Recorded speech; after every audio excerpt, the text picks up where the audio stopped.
The envelope trembled in Sarah Mitchell's hands as she sat in the dim corner of the Boston boarding house.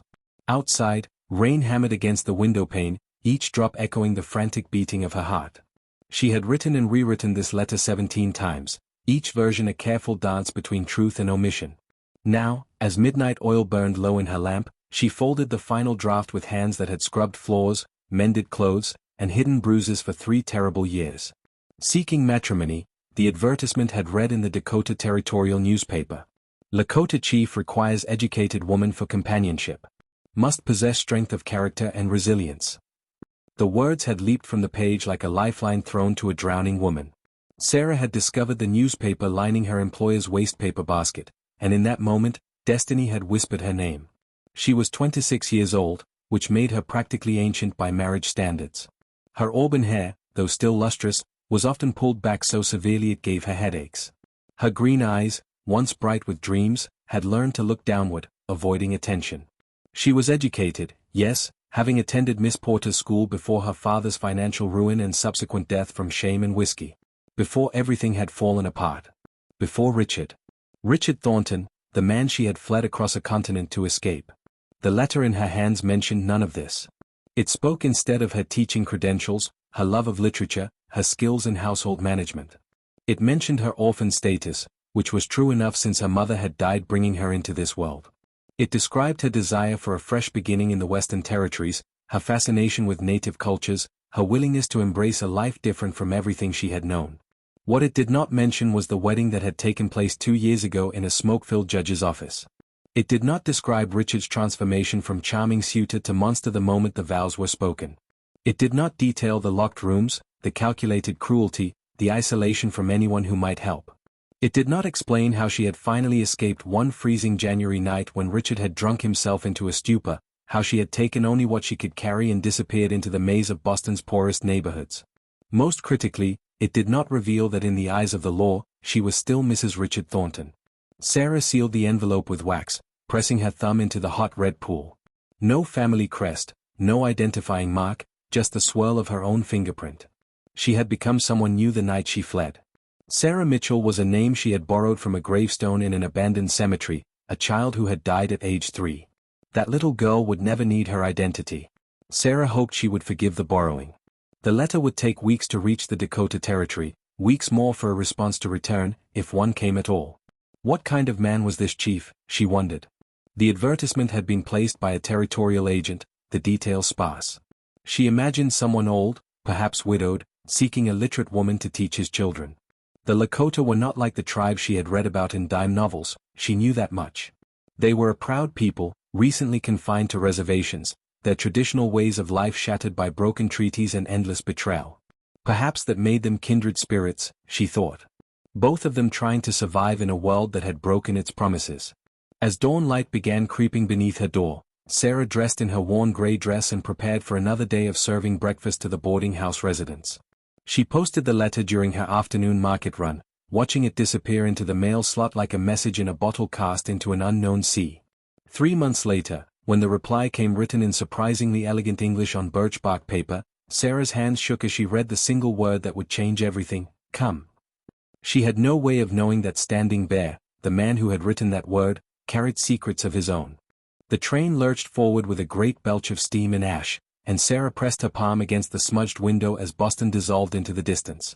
Everything she owned fit into a single battered trunk and a carpet bag clutched on her lap.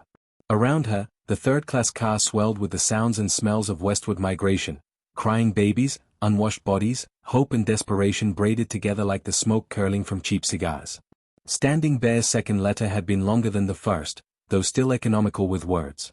He had arranged her passage and would meet her in Deadwood, South Dakota, from where they would travel together to the reservation. He wrote of practical matters, the kind of clothing she would need, the harsh winters, the simple life she should expect. What struck her most was a single line near the end: "I do not ask for love, only honesty in the things that matter." The phrase had haunted her for weeks. Which things mattered? Her teaching skills, certainly. Her willingness to adapt, absolutely. But what of the lie that had become her entire existence?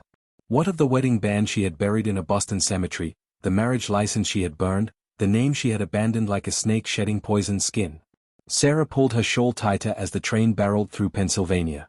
She shared her bench with a young German woman clutching a Bible and a photograph of the Kansas farmer she was traveling to marry. The woman spoke no English, but her anxiety needed no translation.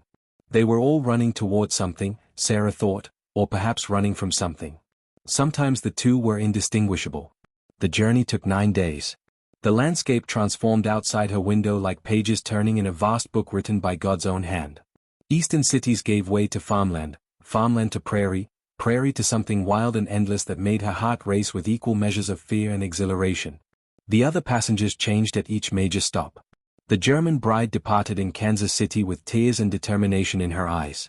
A group of miners boarded in Omaha, their laughter rough but not unkind. A family of Mormons heading to Utah filled the car with hymns that sounded like prayers for safe passage. Sarah spent the long hours reading the only book she had brought, a water-damaged copy of Jane Eyre. She found bitter comfort in Jane's story, another woman who had fled from a troubled past, who had sought independence in a world designed to deny it. But Jane's Rochester had been free to marry her eventually. Sarah's Richard was very much alive, and men like him did not release their possessions willingly. She had seen the newspaper 3 weeks before departing Boston. A small article tucked between advertisements for liver pills and ladies' corsets. Prominent Boston merchant seeks information regarding missing wife. Richard had offered a reward for news of her whereabouts, describing her as mentally unwell and in need of medical attention. The lies were so perfectly constructed, so calculated to make anyone who might help her instead return her to his custody. That article had nearly broken her resolve. She had spent 2 days unable to eat, certain that every stranger's glance meant recognition, that every knock on the boarding house door heralded her recapture. But then Standing Bear's second letter had arrived, and in his sparse words she had found unexpected strength. He wrote of his people's recent history, the battles lost, the sacred land stolen, the children taken to boarding schools where they were beaten for speaking their own language. He wrote of survival despite overwhelming odds. If an entire people could endure such calculated destruction and still remain standing, surely she could survive one evil man. The train crossed into Dakota territory on a morning so clear and bright it hurt to look at the sky. The land here rolled endlessly, golden grasses bending beneath wind that seemed to blow from the beginning of time. Buffalo had once darkened these plains in numbers beyond counting, Standing Bear had written. Now they were nearly extinct, slaughtered by men who killed for sport and left the meat to rot. The parallels to her own life were not lost on Sarah. She too had been hunted for sport by a man who found pleasure in destruction. Deadwood appeared suddenly, a rough sprawl of buildings clinging to a gulch in the Black Hills. The train station was chaos incarnate. Prospectors with gold fever in their eyes, dance hall girls in garish dresses, freight wagons laden with supplies, horses and mules and humanity all pressed together in a seething mass. Sarah stepped onto the platform with her trunk and carpetbag, scanning the crowd for a face she had never seen but somehow needed to recognize. He stood apart from the chaos, as still as stone while the world churned around him. Tall, perhaps 40 years of age, with long black hair and features carved from some noble material that transcended mere flesh. He wore both traditional and white man's clothing, buckskin leggings beneath a dark wool coat, beaded moccasins, a silver medallion at his throat. But it was his eyes that arrested her, dark and fathomless as deep water, containing depths of experience and sorrow that matched her own. Their gazes met across the platform, and Sarah felt something shift in the architecture of her soul. This was Standing Bear. This was the man to whom she had tied her fate with a letter full of half-truths. He approached with unhurried dignity, and when he spoke, his English was as precise as his letters. Sarah Mitchell. I am Standing Bear. Welcome to Dakota. She opened her mouth to respond, but no sound emerged. After 3 months of preparation, all her rehearsed greetings dissolved like morning mist. Instead, she simply nodded, and something that might have been understanding flickered across his stoic features. The journey is long to the reservation, he said, lifting her trunk as though it weighed nothing. We will speak of important things on the way. As Sarah followed him toward a sturdy wagon, she wondered which of her secrets would be the first to unravel. The wagon rolled across land that seemed to exist outside of time itself.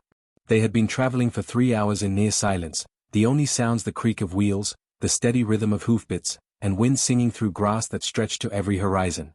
Sarah sat beside Standing Bear on the wooden bench, acutely aware of his presence, of the careful distance he maintained between them, of the questions that hung in the air like gathering thunderclouds. The Black Hills rose behind them, sacred mountains that Standing Bear's people called Paha Sapa. He had pointed to them shortly after leaving Deadwood, and for the first time, emotion had cracked through his careful composure. "My people's heart," he had said simply. "Stolen for the gold in her veins." Sarah had heard the rage beneath his quiet words, rage controlled but never extinguished, and recognized it as something she carried too. Now, as the sun climbed toward noon, Standing Bear guided the horses to a small creek lined with cottonwood trees. He helped Sarah down from the wagon with a hand that was gentle but impersonal, then began unhitching the horses to let them drink and graze.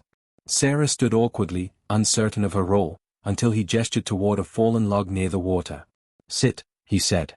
"We must talk before we reach my home." Her stomach clenched. This was the moment she had dreaded, the reckoning she knew must come. She lowered herself onto the log, arranging her dusty skirts, buying time with small movements while her mind raced. Standing Bear settled onto the ground nearby, his back against a cottonwood trunk, his eyes fixed on the flowing water rather than on her. "I have not been entirely truthful with you," he began, and Sarah's heart nearly stopped. He continued, still watching the creek.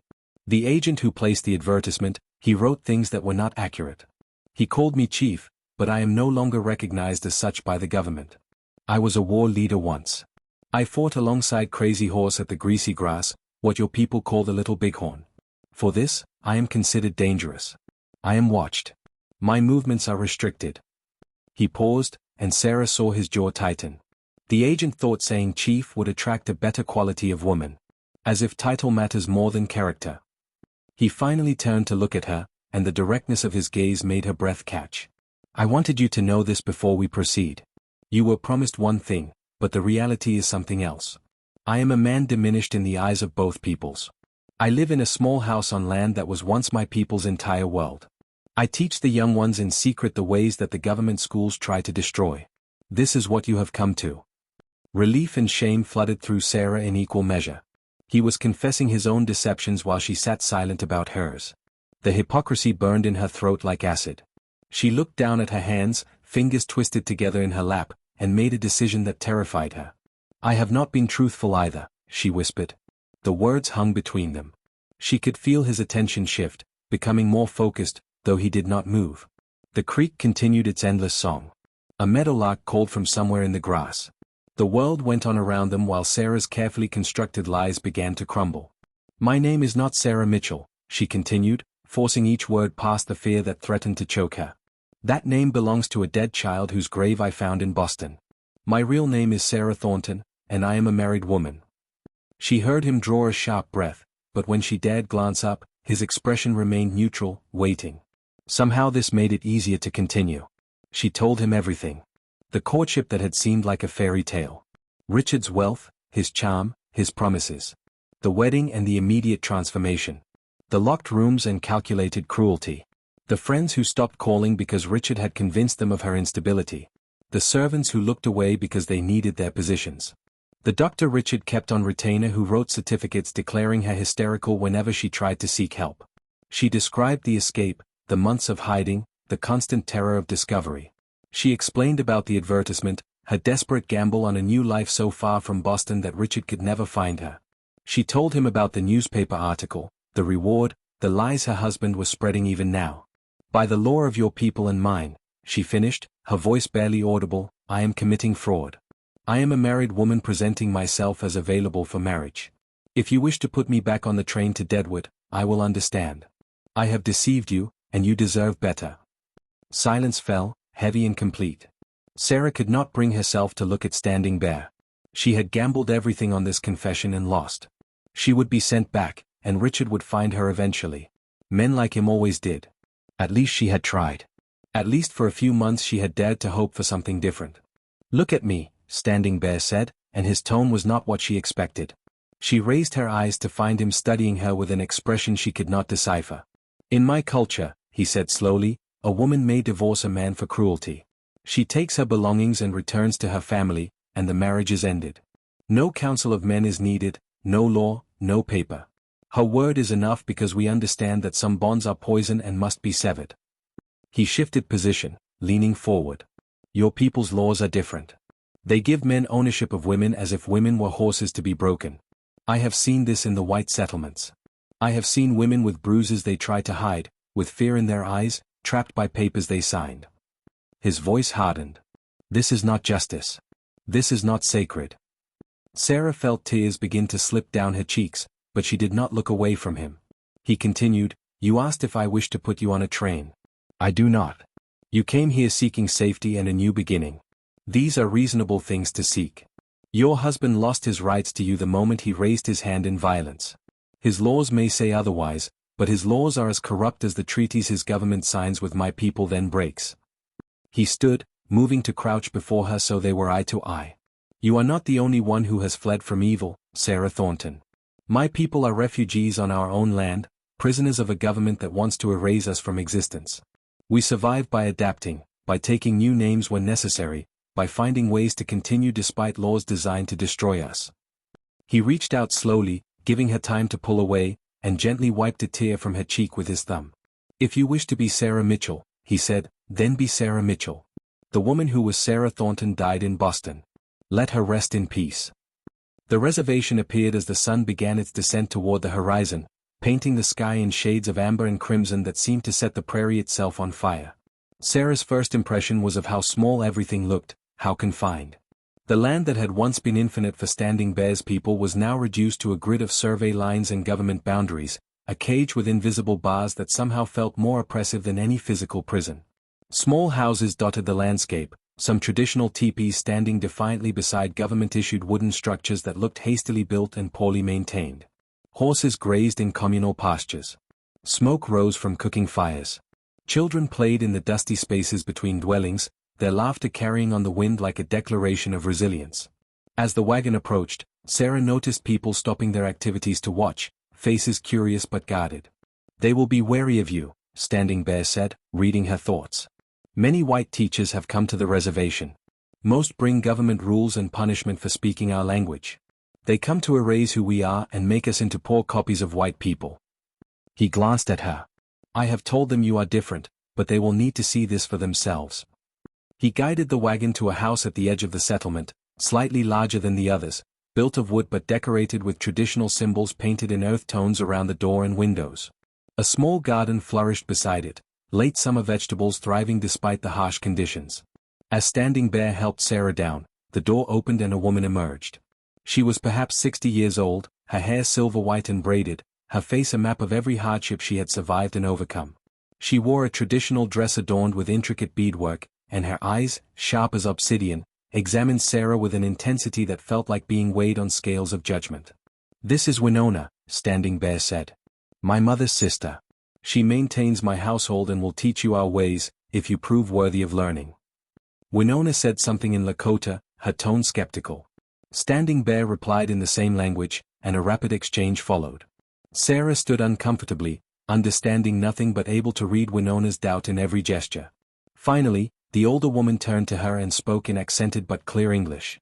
"Standing Bear says you run from a cruel husband. Says you seek new life here." She stepped closer, studying Sarah's face. "Many white women make promises they do not keep. They come with ideas of savage Indians, romantic notions. Then they see the hardship, the poverty your government has forced upon us, and they leave. Are you one of these?" Sarah met her gaze steadily, remembering Standing Bear's words about strength. "I make no promises except to try my best. I have known hardship. I have known what it means to be trapped by unjust laws and cruel people. I do not come with romantic notions. I come seeking a place where I might be useful and safe. Nothing more, nothing less." Something shifted in Winona's expression, not quite approval but perhaps the beginning of respect. She nodded once. "We will see. Come. I show you the house." The interior was simple but meticulously maintained. The main room served multiple purposes: a cooking area with an iron stove, a space for gathering with handmade furniture, shelves lined with books in both English and Lakota. Sarah noticed immediately the teaching materials, the slates and chalk, the carefully preserved texts. This was a home where knowledge was treasured. Winona showed her to a small room at the back of the house. It contained a narrow bed, a washstand, a trunk for belongings, and a window that looked out over the prairie. The walls were bare except for a single item, a drawing of a woman on horseback, rendered in charcoal with extraordinary skill. "Standing Bear's wife," Winona said quietly, seeing Sarah's interest. "Morning Star. She died bringing their son into the world. The child died 3 days later." She turned to look at Sarah directly. This is a house of grief. But also a house of survival. Remember this. Over the following weeks, Sarah learned what survival meant in this place. She woke before dawn to help Winona prepare meals, learning to cook with unfamiliar ingredients, to stretch meager rations issued by the government that were often spoiled or insufficient. She met the other women of the community, each encounter a careful negotiation of trust and understanding. Some were welcoming, others coldly suspicious. Sarah could not blame them. She represented a people who had stolen everything from them. Standing Bear gave her space to adjust, but he also put her to work. In the evenings, children would gather at the house for lessons. The government school on the reservation taught only in English, punishing students for speaking Lakota, teaching them to be ashamed of their heritage. In Standing Bear's home, different lessons occurred. Sarah taught reading and arithmetic, skills the children would need to navigate the white world. But Standing Bear taught history, language, traditions. He taught them who they were. Sarah watched him with those children and saw a different man emerge. The stoic warrior became patient and gentle, answering endless questions, telling stories that made the children's eyes shine with wonder and pride. He spoke of a time before the reservations, when his people had followed the buffalo herds across open plains, when they had been free. He did not romanticize or hide the violence of those times, but he made the children understand that their ancestors had been strong, intelligent, adaptable people who had thrived for thousands of years before white settlement. One evening, after the children had gone home, Standing Bear found Sarah sitting outside, watching stars emerge in the darkening sky. He settled beside her on the wooden steps, and for a long moment they simply existed in companionable silence. "You are doing well," he said finally. "The children like you. Winona says you work hard and ask good questions." Sarah smiled slightly. Winona's approval comes in very small increments. As it should. Trust must be earned. He paused. "I have been thinking about what comes next for us. The original arrangement was marriage. But circumstances are complicated now." Sarah's heart began to race. They had not discussed this directly since their conversation by the creek, though it had hung between them like morning fog, present but unspoken. "What do you suggest?" "We could have a ceremony in the Lakota way. It would not be recognized by white law, which serves our purposes since you are legally still married. But it would give you standing in the community, protection. You would be my wife in the eyes of my people." He looked at her. "Or we could continue as we are, with you as a teacher who lives in my household. Either path is acceptable to me. The choice is yours." Sarah considered this. A Lakota marriage would provide protection but also commitment. Could she make such a commitment to a man she barely knew? Yet what did she truly know of any future? Life had taught her that plans dissolved like sugar in rain. Perhaps the only honest choice was to embrace each moment as it came. "I would be honored," she said softly, "to be your wife in the Lakota way." Standing Bear nodded, and in the starlight, she thought she saw relief cross his features. "Then we will have the ceremony when the moon is full. That gives you time to change your mind." But Sarah already knew she would not change her mind. For the first time in years, she felt the possibility of peace. The telegram reached the reservation agent on a Tuesday morning in late autumn. It came from Boston, bearing the official seal of a law firm and the weight of money behind every word. Richard Thornton was looking for his wife, and he had finally traced her westward journey to the Dakota Territory. The agent, a nervous man named Hollis who drank too much and respected too little, saw an opportunity for reward money. By Wednesday afternoon, he had sent a return telegram confirming that a woman matching Sarah's description was indeed living on the reservation as the wife of a former war chief. Sarah knew nothing of this betrayal as she stood in Winona's house, being dressed for her wedding ceremony. The Lakota marriage had taken place 3 weeks earlier, a beautiful ritual held at sunset with the community gathered in witness. Standing Bear had given her a wedding gift, a dress of soft doeskin decorated with quillwork in patterns that told the story of new beginnings. Winona had woven blue beads into Sarah's auburn hair. The ceremony had been both foreign and deeply meaningful, binding her to Standing Bear and to this community in ways that transcended legal documents. Since then, Sarah had slowly transformed.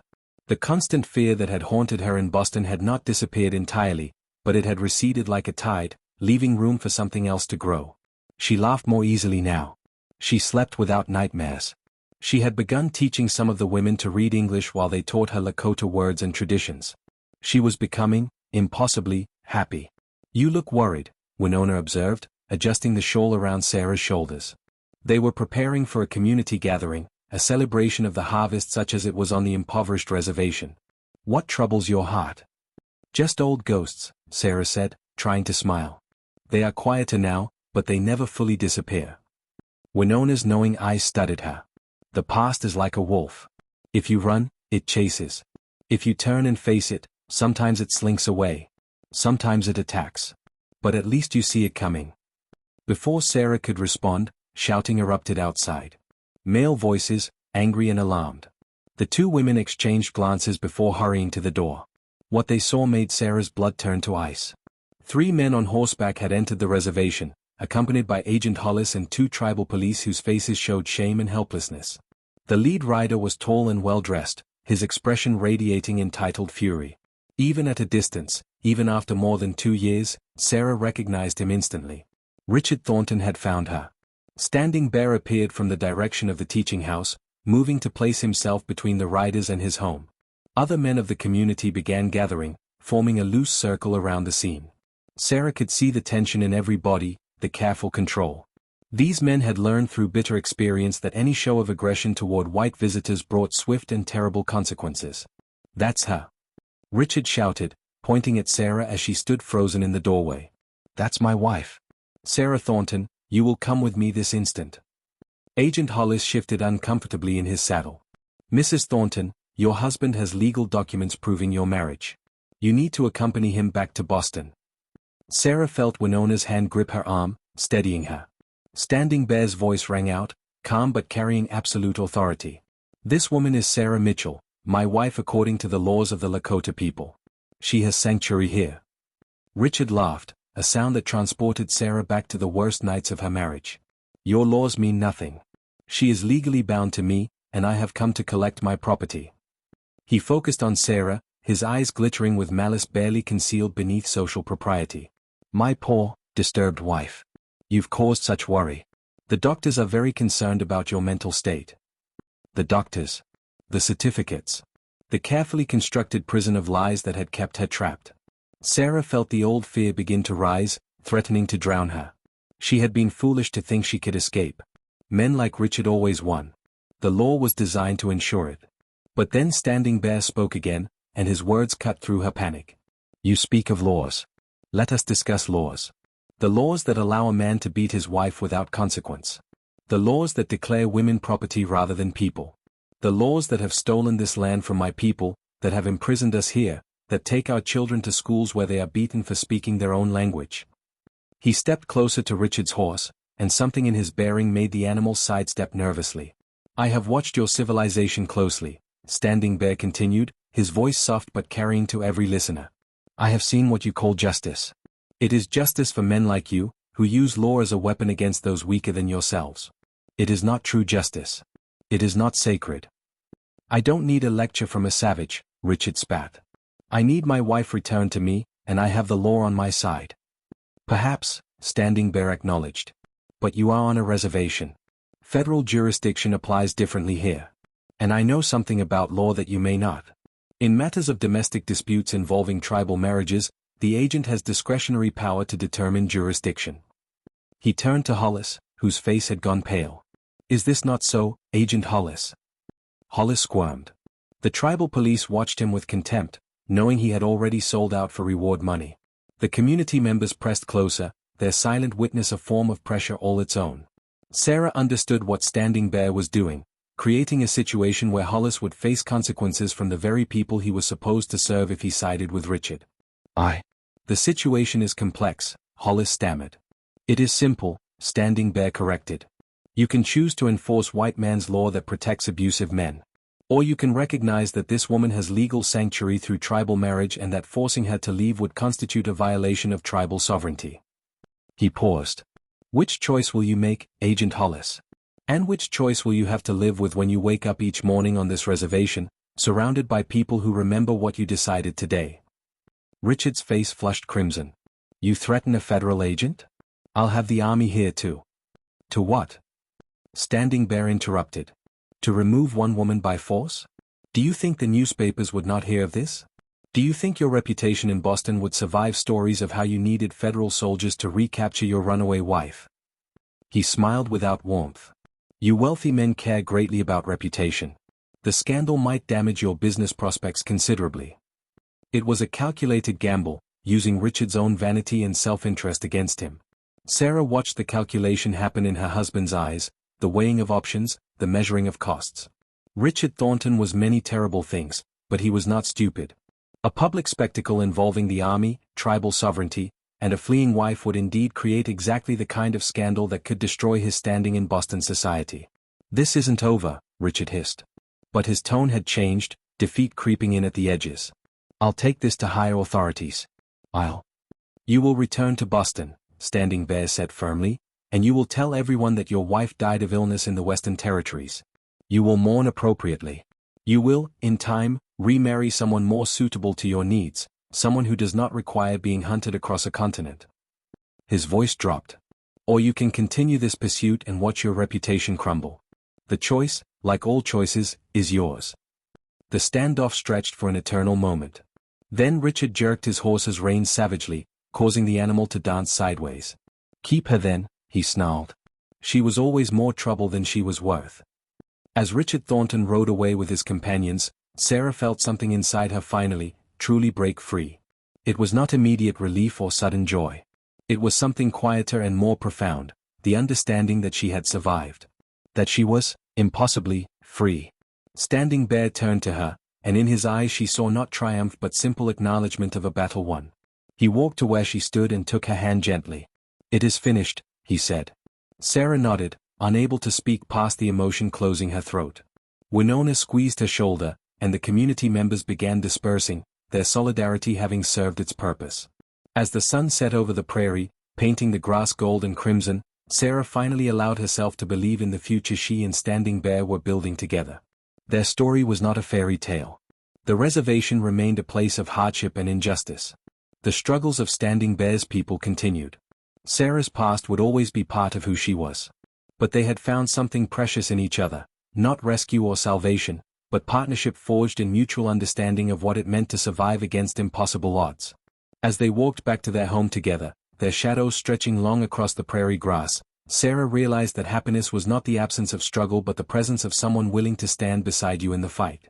And in Standing Bear, she had found exactly that. The wolf of her past had finally slunk away into the gathering darkness, and Sarah Mitchell, formerly Sarah Thornton, was finally, truly home.